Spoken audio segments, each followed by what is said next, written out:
ಕೇಳೋ ಮಾದೇವ ಮನ್ಸನ ಜೀವ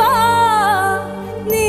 ನುಡಿಸಿ ಆಡಕ ಢಮರು ಆಗ್ಯಾವ ಯಾಕ ಶಿವಲಿಂಗ ನಡೆಸುತ್ತಿ ಹಿಂಗ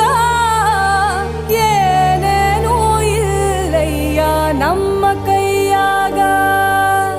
ಎಡವಿಸಿ ತಾಳ ಉರುಳಿಸಿ ದಾಳ ನಡೆಸಿದಿ